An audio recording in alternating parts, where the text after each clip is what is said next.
So, good evening. I'm here with my Czech friends, and they have some questions to ask me. Now, one of the things that they asked me was, what do we call these different creatures that we hear about? We hear about all these alien races, and we hear about fallen angels and archons and Nephilim and demons, and what are these things? And so I have been asking myself this very same question. You know, it's a good question, the $1,000,000 question. The thing that's a little, I don't know, maybe you might say unnerving, but if you look at Sir John Dee, he was the chief advisor for Queen Elizabeth and the top magician in England in 1580s. And he conjured up, using magic, he conjured up a spirit or a demon that looks exactly like a gray alien. And then there's been throughout history, other people that have used magic and they've gotten something that looks like a gray alien. So this gives me a strong clue that maybe these great aliens are not really aliens in the terms of, and I have a tape recording of this one alien speaking, and he said, I've been here on Earth for like 500,000 years, you know, and I'm like, okay, you know, when do we quit calling them aliens? They've been here longer than us. We're more alien than them. I mean, they've been here longer than us.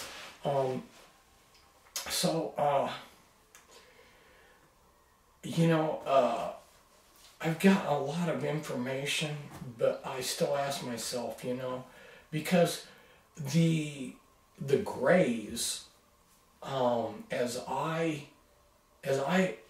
constantly get information in that the grays are like manufactured, the small grays are manufactured in factories. You know, they have a hive mind that's computer run and everything. And so those sound very much like something that's actually biologically alive and not a demon that's conjured. So what is it that, why would Sir John Dee, you know, conjure up a demon like that?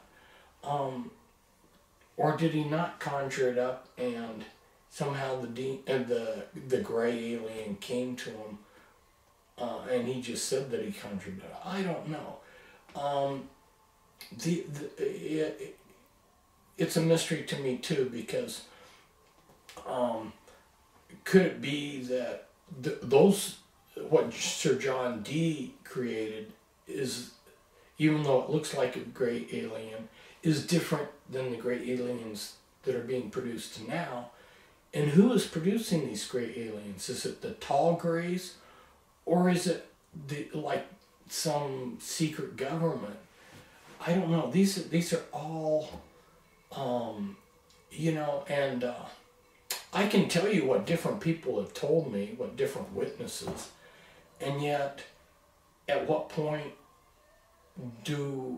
I don't know what to do with a lot of the testimony people have given me. I will share some of this, which I haven't done before, because I don't know how to sort it out myself. It's like Phil Schneidera that I mentioned today. Phil said that he had been in the underground.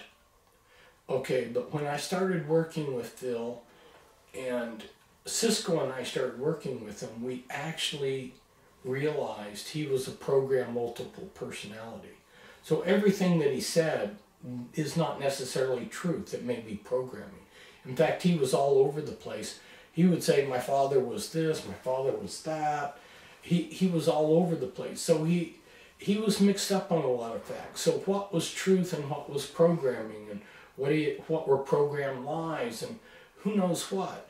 But we started to break down his programming and get to his deeper Illuminati altars, and then he was to come over to my house, and the day before he was to come over to my house, they killed him.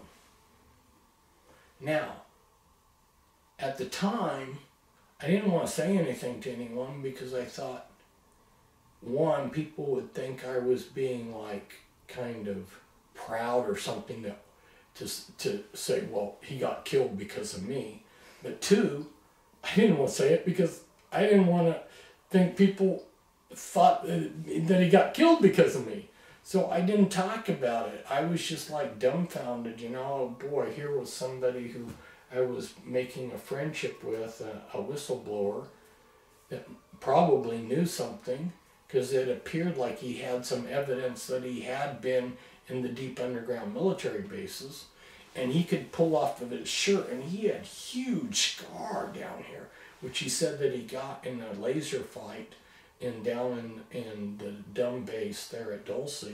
He was on a deeper level where the aliens were, and he got into a fight with, they had laser guns, and everybody else with him got killed except for him, and he got badly shot up. That's what he said. Is that true or not? I don't know.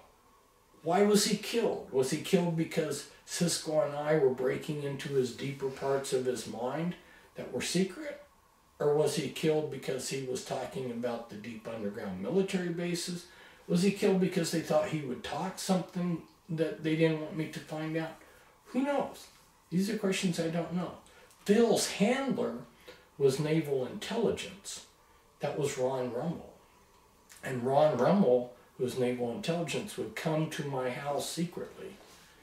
And then he told me that the big secret was that there were aliens living under the ground in underground bases. He said that was the big secret.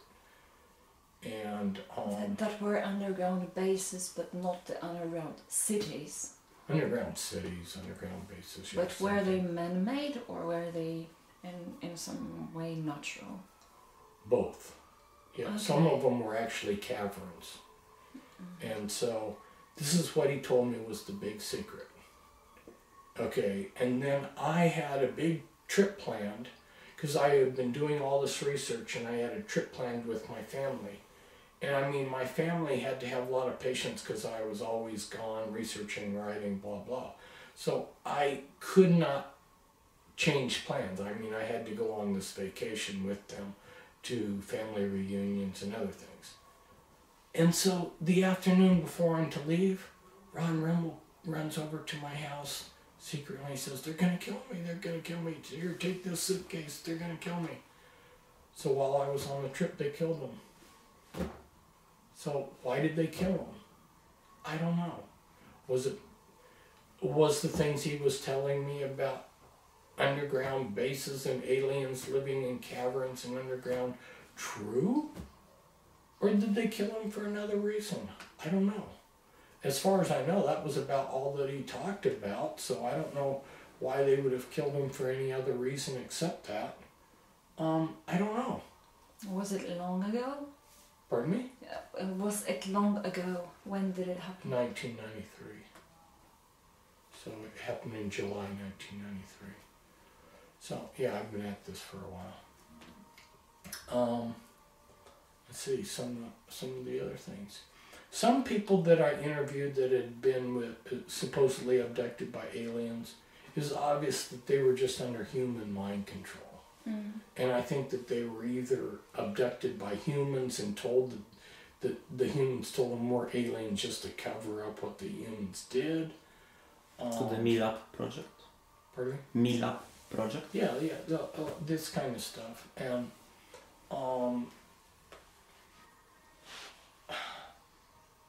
I got the distinct impression from this one army guy that we're dealing with some heavy-duty alien races, but and a number of people just like they know that they're gonna die, and they say, okay, I want to confess what I know, you know, and it's like, okay, we really do have aliens because I saw them when I was in the space, whatever.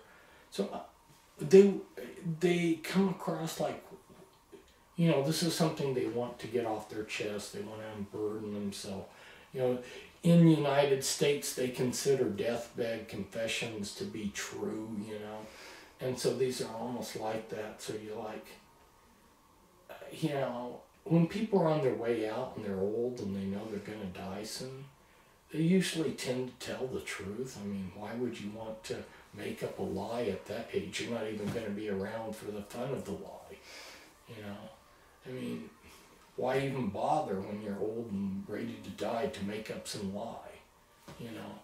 So you have to believe them, okay, but what do they know? Maybe they think that they're aliens, but they're really demons, you know? And since I'm a Christian, I would rather use the language of the Bible and just say these are fallen angels and demons. Which were God creations then, which decided to separate from God and be independent from God. Right. Well, and the other thing is every alien race that I can learn anything about is evil, evil, evil. There aren't any good ones. So, you know, and, you know, some Illuminati say, okay, they're interacting with aliens. Right. Well, why, what kind of race would interact with these sociopaths, psychopaths? Obviously an evil batch, whether they're angels or archons or what, they must be evil. So if they're evil, I'm just rather just label them demons and fallen angels, you know? I mean, so, I don't know. I don't have any definitive answers, but like today when I discussed it, I think the safest thing is just to call them all fallen angels and demons. Mm-hmm. Definitely they're evil. They don't have anything positive for mankind. Even the ones that appear like they're here to help us, they're not. And if you give them a good name, that's just setting us up for trouble. Okay, let's see, what would be another question? In terms of trouble, we hear from many sources and angles and on various levels that there's a threat approaching, that there will be the Third World War, that there will be a planet that will cause a lot of problems to people, and that there would be crises and genocide and so on.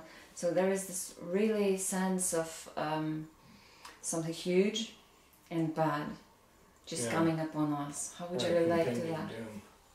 Well, that's the way these Illuminati kingpins talk that I talk to, is they're just like, oh, well, you're all just going to get it, you know, and it's just going to come down on you. And they have cards that they can play. They can create famine. They can create weather changes that cause famine. They are in control of moving the food. They are controlled of things enough, the political situation, they can cause the war. They're sitting on bioweapons that they can cause all kinds of diseases. So it's just whenever they decide to play these things, and they have all these cards in their hand, none of them nice cards, and I don't know, we'll just wait to see how it all plays out, you know. I tend to think that once they start playing one bad card, they're going to start playing them one after the other and hit us from so many different ways. I think first there'll be famine and war to weaken us, and then they'll hit us with disease. And when you've been weakened by famine and war, then when you get hit with some nasty disease, it just wipes everybody out because they're so weakened already, you know. And so why waste a good disease on healthy people, you know? Wait till they're weak and then hit them. That's just the way I think. And I think, when do these wars usually happen? After economies get crashed, because then they tell everybody, they make it sound like, well, we had to go to war because our economy crashed, which No, they don't have to do that, but they seem to like that pattern. So I'm thinking, okay, first we get to go through the hunger, you know, and then they'll say, well, this stressed everything out, so now we got to go to war. Then now that we've got war and hunger, then they'll blame some, you know, plague like influenza. Okay, well, you know, and then they can say, well, everybody was weak, and had poor immune system, you know, that's why they all died. Well, yeah, thanks for releasing it at the right time. I don't think they're nice people, and that's, you know, the plans, how they play those cards, I don't know.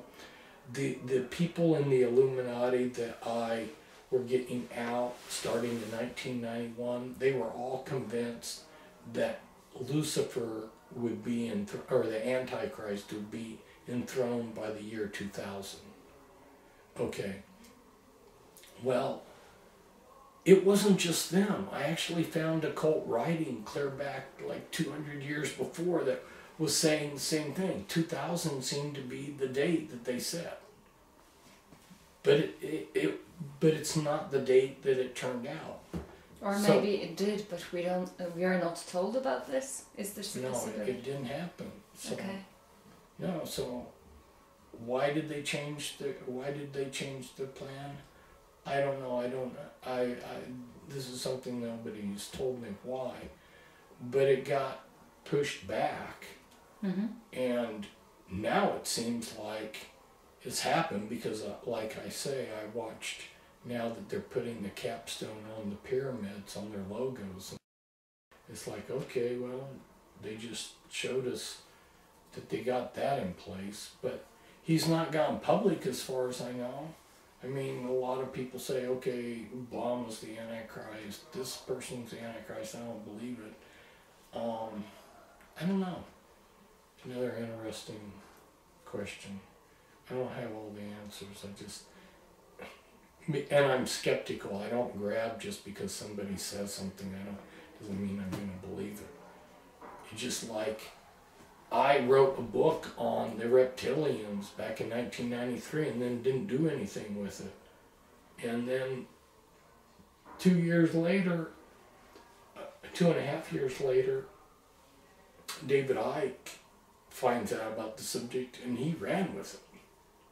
You know, well, I said, fine, let him run with it. Because for me, until I could feel more comfortable that I knew something solid, but my viewpoint was okay, so 50 people tell me about the reptilians. What's that mean? I don't know.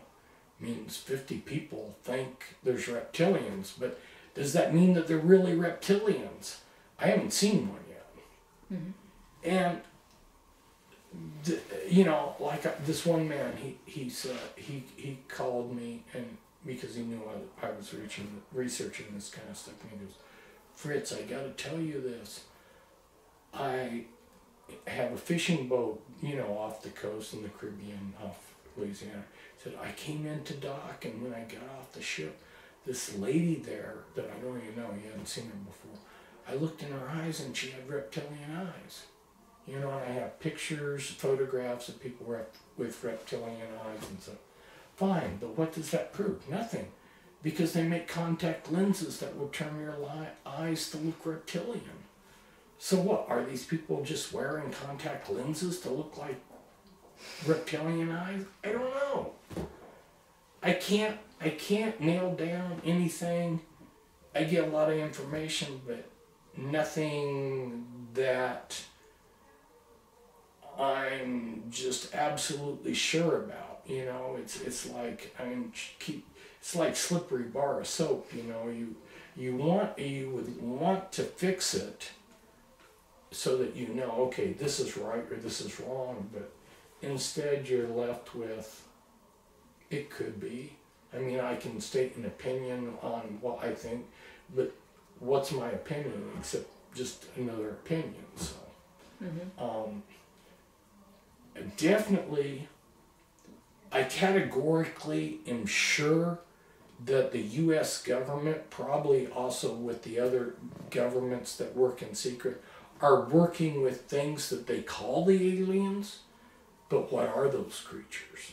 Yeah. Because I don't trust our government. I don't trust our government not to work with demons, because the people that run it are Luciferians, you know. So they would be happy to work with demons and then turn around and call them aliens. Mm-hmm. This is, yeah.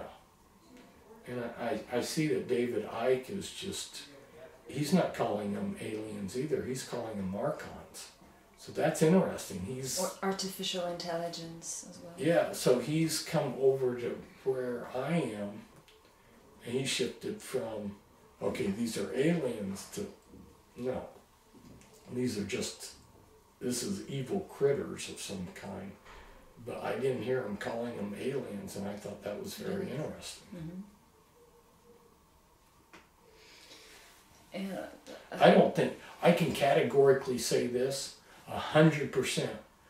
None of these came from other planets. They're interdimensional if they're coming from somewhere. And that, if I was a betting person, I would say some of them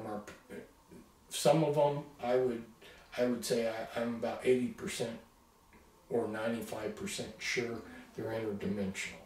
They're coming through interdimensional portals. They're not coming from outer space. And if I was a betting person, I would bet that there's other dimensions.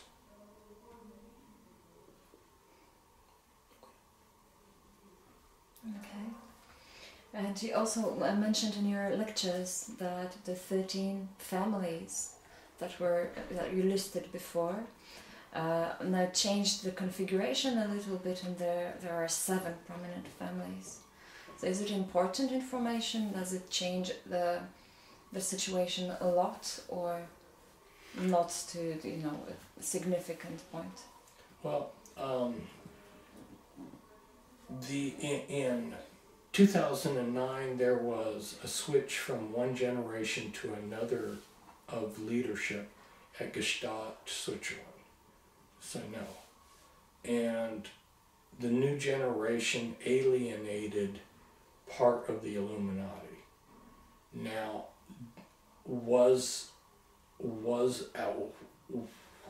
how exactly did that split occur? Because it's like, picture this, you can understand what I'm saying here. Sometimes there's a person and he doesn't like where he works. So he walks out of the office. He says, "I quit." And the boss says, "You're fired." Now you ask the two. The employee says, "Hey, I quit." The boss says, "I fired." Well, which is it? I mean, it's kind of like, which came first, chicken or the egg? So I'm not sure exactly where you break the split down, whether the leadership of the Illuminati kicked them out, or whether they left. Were they fired or did they quit?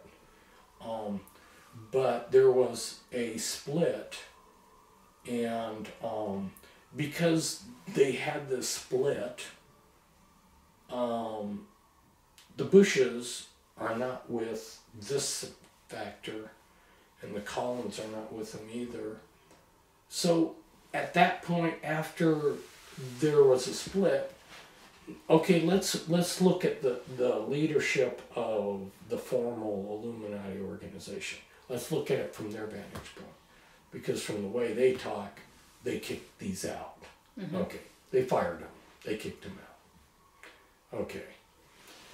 So now that they have gotten rid of that, they're like, okay, we need to restructure this, so like I was explaining to him, so it's lean and mean. That's kind of a military term that, like when you have 500 recruits to make a parachute company, 400 of them don't make it because you just want the hardcore. So if they're getting ready to go through some hardcore times, let's get rid of the fluff. Let's get the real deal here. Mm-hmm. Let's not have all these hanger-ons that just are lame Satanists, you know. Let's get some really hardcore sociopaths in here. So that's the way I see it, is that from the core group that's left, is that they were tightening down and making it more meaner and leaner. Okay, now we go to the faction that got kicked out or left. What's their perspective? They're like, hey, this isn't the way things are supposed to be run. You know, you're not sticking with the way it was done before. So, you know, they're probably calling, hey, this is foul, you're not playing by the rules, you're supposed to do it this way. And whatever, you know, so maybe may they be inspired to kill each other, you know. I know that there's that level of animosity there, you know, so fine. I won't, or the kind of tears I will shed are crocodile tears.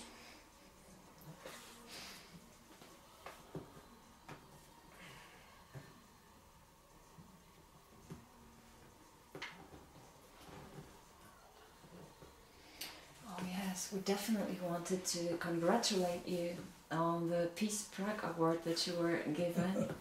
Oh, thank you.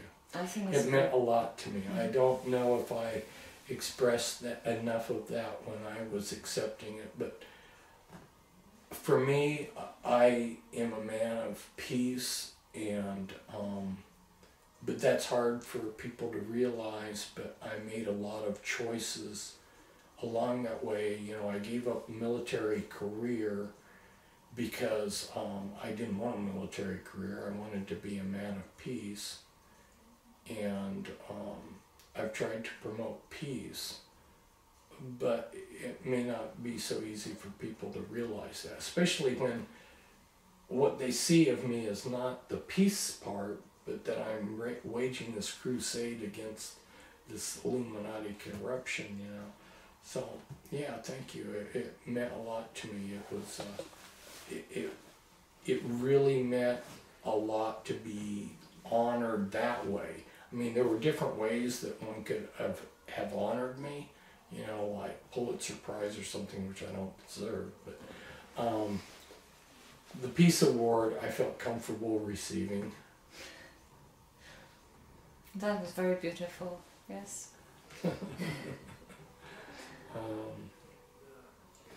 So, let's see, there were a couple other things that you mentioned that would be worth talking about.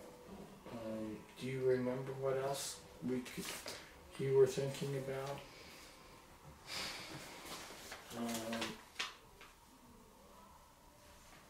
I can't remember. I remember that I had this idea that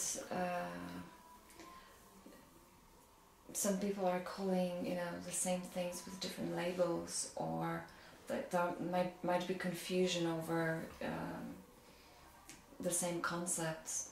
Right. Well, just what are we working with here, you know? And then David Icke says, okay, these people are shape-shifting, they're reptilians, they're shape-shifting. And I don't know exactly what to do with that concept either, because like the people I worked with that were getting out of the Illuminati, they were definitely just people. They weren't shapeshifters. Mm-hmm. And so I can categorically say I know that not everybody in the Illuminati is some pseudo person that's actually a reptilian that shapeshifts. But I'm not totally convinced. I mean, I've looked at some film of some of these people. If they're not shape-shifting, I don't understand what's happening then. It definitely looks like every now and then some of these people shape-shift. It's really scary. Have you seen the scenes? Have you seen the film? Oh, yeah. They're like filming somebody, and you watch their eyes, and their eyes shift reptilian. Well, that is not contact lenses. No. And then their tongues come out and they've got snake tongues. Ay, ay, ay, ay, ay, ay. So that gives a lot of credibility to what David Icke is saying. That these they're just pretend. In fact, I look at Obama sometimes, he doesn't look human to me. By intuition, do you mean that this is what your intuition tells you? Well, a combination, intuition or just looking. There's something about him that is just creepy, that doesn't look human. He's just got a cold-bloodedness. It's almost like you're seeing something reptilian there. Yeah, if I was a betting person, just had to bet, I would bet that he's not human, but so yeah, I give credibility to the concept that there are reptilians. I just don't know how many there are. I can't buy into the idea that all in the Illuminati are, but there may be some. Or are we looking at like doubles? Like, is it possible that there's a Queen of England who's a person, and then there's a reptilian that pretends to be the Queen of England? And do you mean clones by saying doubles, or other people that pretend to... Just doubles from some way. I know that they have the ability to make robotoids. I know they have the ability to make clones. I know they have the ability to take people and like do plastic surgery and make doubles that way. So, yeah, I don't know. Again, you're left with the question of which way did they go making this? You know, they recently came out with, in fact, I just did an article which is really, it was an article explaining how they're able to take consciousness. Well, I was like, whoa, they just explained how they've been doing it with the robotoids 20 years ago. They were making robotoids, but then they would have to download the consciousness of the person that they were, or make a copy so that they could put that mind into the robotoid, right? But the robotoids that they were making like back in the 80s only had a lifespan of like a couple months. They didn't live very long. But they were putting their consciousness into them. And they just recently, there was some scientific paper that I had someone send me. And they're explaining that how they're taking the consciousness. It was like, whoa. Of people to put them in a robot then. With some mind control techniques or with neural techniques? They just downloaded into the robotoid's mind.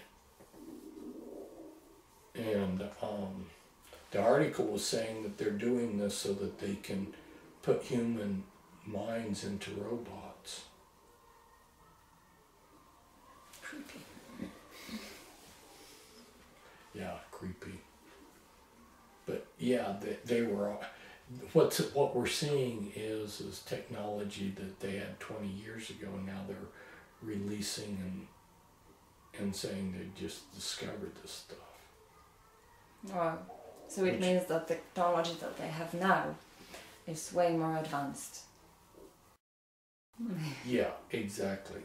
Yeah, because they're releasing it to us about 20 years behind. True. Because it's just like this Day guy that I and him quoted. Mm-hmm. He was talking about technology and stuff in 1969 that didn't get released until like 20, 30 years later, you know. So yeah, exactly, that's the thing. It's there, and there's this, for whatever reasons, it takes a while before we see it. Mm. Yeah. Have you got an idea of or a vision of the nearest developments? How do you imagine this with some time span? We heard that this month, which is October, we should expect an economic or financial crisis. Yeah, I think it's happening right now as we speak. I think the American dollar is crashing. I'll tell an interesting story. Very interesting. At least for me, I mean, well, in fact, I will interrupt this story to tell another story. I'll get to the first story later. Years ago, way before 9/11, and I'm traveling in the airport, and this lady, she's really creepy. She probably was Illuminati, as creepy as she felt. And she's talking to another lady, and obviously they must not have known who I was. I'm sitting there waiting for a plane. And she's sitting there bragging, oh, there's going to be an event. These American people don't know what's coming. There's going to be an event, and the security at these airports is going to go way up. And she's like proud of this, you know. They're going to bring in the security, and they're going to be doing this. And I was like, whoa, this lady's insider knows what's coming. And spelling out, you know, what happened with 9/11. Okay, so now fast forward to this trip. I'm coming into Portland Airport, the terminal area where you get your tickets. Now I've just gotten my boarding passes, and so I'm like, went to the restroom, and I came back to reshuffle my stuff. I don't know, I had to do something. So I put my stuff on a chair. And this guy's talking. And I don't know if he's airport security or something like this. He works at the airport anyway. And he's on his phone. And he goes, yes, that's what happened. Gold tanked. That's it. The economy's going to crash in 2 weeks. I said, yeah, you're right. So, I don't know, you know. And I'm going, oh, so it's going to crash, eh? He goes, yeah, that's the way they explained it. It's got to do this to get this. So who explained it? You know? I don't know. I know who he was referring to, but, you know, at least I'm not alone in thinking it's going to crash. Okay. Hopefully, well, it crashes, but maybe it won't be so bad. It will be hard to take America down. I don't think it'll be as... I have said that for 25 years. It's going to be harder to take America down than they think. But in this modern world, with so much interdependent and so much centralized and so much, wow, you know, back when things were old school, I mean, how do you, if everybody's grows their own garden and has a horse, I mean, how do you destroy something? Or maybe to make another way of saying it, when the American economy has been really bad, which it has been the last few years, if you look at Arkansas and Missouri where the people were already poor, it hasn't made them poor. I mean, they were poor, so they're still just the same. So they haven't gotten poor because they're not hardly connected to the world system anyway. Mm-hmm. So it didn't affect them at all. Mm-hmm. So those states, you know, statistically are worse off, and they had less drop than states that were richer, that was tied into the system, that were more vulnerable. So anyway, that's an interesting thing. Thank you very much. You're welcome. For taking the time to talk to us.